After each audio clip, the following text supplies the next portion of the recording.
ડિંડોલીના ખેતરમાં મળેલી લાશનો ગણતરીના કલાકોમાં ભેદ ઉકેલાયો છે। દારૂ પીને માતા સાથે રોજ ઝઘડો કરતા મોટા ભાઈને નાના ભાઈએ ખેતરમાં લઈ જઈ હત્યા કરી હોવાનું સામે આવ્યું છે। પોલીસે આરોપી ભાઈની ધરપકડ કરી લીધી છે। સુરતના ડિંડોલી વિસ્તારમાં કેનાલ રોડ ઉપર એક યુવકની હત્યા કરાયેલી હાલતમાં લાશ મળી આવતા ચકચાર મચી જવા પામી હતી। યુવકને ગળું કાપીને ફેંકી દેવાયો હોવાની આશંકા સેવવામાં આવી રહી છે। બીજી તરફ બનાવની જાણ પોલીસને થતાં પોલીસ કાફલો ઘટના સ્થળે પહોંચ્યો હતો। પોલીસે યુવકની લાશને પીએમ અર્થે હોસ્પિટલ ખસેડી આ મામલે તપાસ હાથ ધરી હતી, જેમાં નાના ભાઈએ જ મોટા ભાઈને મોતને ઘાટ ઉતાર્યો હોવાનું સામે આવ્યું છે। મોટો ભાઈ દારૂ પીને માતાને માર મારતો હોવાથી નાના ભાઈએ મોટા ભાઈને બહેનના ઘરે છોડી આવવાનું કહી અને લઈ ગયો હતો। રસ્તામાં તેને મોતને ઘાટ ઉતારી દીધો હતો। મૃતકની ઓળખ 30 વર્ષીય ગોવિંદ બાપુભાઈ બચ્છાવ તરીકે થઈ હતી, જે મૂળ મહારાષ્ટ્ર અને સુરતના વેસુ વિસ્તારમાં આવેલા સોડા આવાસમાં નાનાભાઈ અને માતા સાથે રહેતો। ગોવિંદ દારૂ પીવાની કુટેવ ધરાવતો હતો। દારૂ પીધા બાદ માતાને મારતો હતો, જેથી તેના નાના ભાઈ કિશોરને પસંદ ન હતું। ગતરોજ પણ ગોવિંદે દારૂ પીને ઘરે આવી માતાને માર માર્યો હતો। નાના ભાઈ કિશોરે મોટા ભાઈ ગોવિંદને કડોદરા ખાતે રહેતી બહેનને ત્યાં મૂકી આવવા જણાવ્યું હતું, જેથી કિશોર અને ગોવિંદ કડોદરા જવા માટે નીકળ્યા હતા।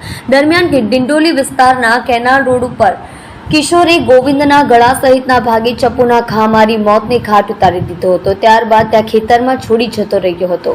ડિંડોલી પોલીસ પાસેથી મળતી માહિતી પ્રમાણે હાલ કિશોરની અટકાયત કરી લેવામાં આવી છે।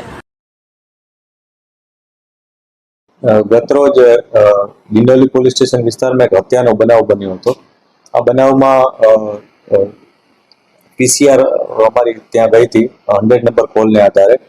આ પીસીઆર ત્યાં ગઈ, ત્યારબાદ એક ડેડ બોડી મળી આવી હતી। શરૂઆતમાં બોડી આઈડેન્ટિફિકેશનનું મોટું ચેલેન્જ પોલીસ સામે હતું।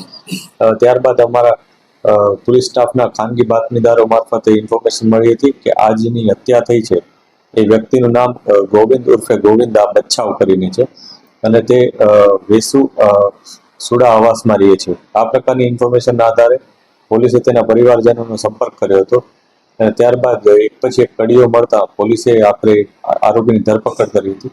આરોપી છે એનો સગો નાનો ભાઈ કિશોર કરીને છે, એ અને એનો એક માસીનો છોકરો પુષ્પક, આ બંને મળીને એના મોટા ભાઈ એની હત્યા કરી હતી।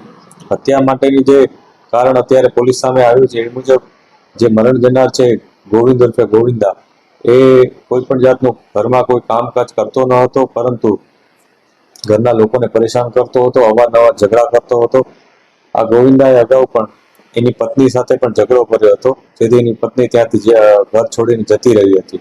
ત્યારબાદ એના સસરા સાથે પરમ દિવસે પણ એને ઝઘડો કર્યો હતો। એની બાબતની ફરિયાદ લઈને એના જે મરણ જનારના સસરા પણ ત્યાં એમના પરિવારને ત્યાં મળવા આવ્યા હતા અને વાતચીત કરી હતી। ત્યારબાદ સાંજના સમયે આ મરણ જનારે એમની માતા સાથે પણ ઝઘડો કર્યો હતો અને પરિવારમાં ખૂબ જ એ લોકો પ્રોબ્લેમ ઊભા કર્યા હતા। એ પ્રકારની વાત પોલીસને આરોપીઓ તરફથી મળી છે।